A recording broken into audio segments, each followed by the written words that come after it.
కొబ్బరి బూరెలకు ముందుగా కొబ్బరిని తీసుకోవాలి ఒక కప్పుడు. అది తీసుకొని మిక్సీలో వేసుకొని బరకగా మిక్సీ పట్టుకోవాలి. మిక్సీ పట్టుకొని ఇట్లా బరకగా ఉండేట్టు చూసుకోవాలి. తర్వాత 8 గంటలు నానబెట్టిన బియ్యం తీసుకొని వడేసుకోవాలి. అవి తర్వాత కొబ్బరి పక్కకు తీసుకున్న తర్వాత బియ్యం మిక్సీ పట్టుకోవాలి. మిక్సీ పట్టుకొని పక్క పెట్టుకొని బెల్లం రెడీ చేసుకోవాలి. బెల్లం పొయ్యి మీద పెట్టి వేడిగా నీయాలి. జస్ట్ లేత పాకం వస్తే సరిపోతుంది. అట్లా వాటర్లో వేసుకొని ఇట్లా 2 చేతులు కంటేట్టుగా చూసుకుంటే సరిపోతుంది కొబ్బరి బూరెలకి.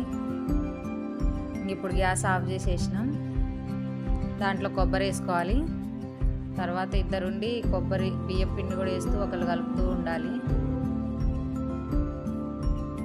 కలుపుతూనే ఉండాలి. బాగా గట్టిగా కలపాలి. కొంచెం నెయ్యి వేసుకోవాలి, కొంచెం నూనె వేసుకోవాలి.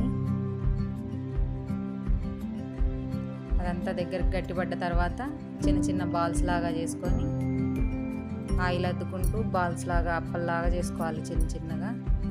ఆయిల్ వేడైంది. ఈ లోపల ఆయిల్లో వేయాలి.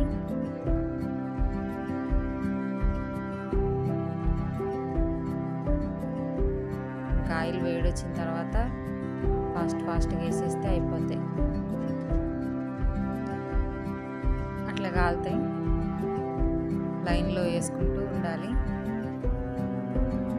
మరీ ఎక్కువ హీట్ కానియద్దు, బాగా పొంగుతాయి. ఇవి మంచిగా అరిసెలాగానే ఉంటాయి, కానీ సింపుల్గా అయిపోతాయి. అరిసెలంత ప్రాసెస్ ఉండదు. అంతే, కొబ్బరి బూరెలు రెడీ.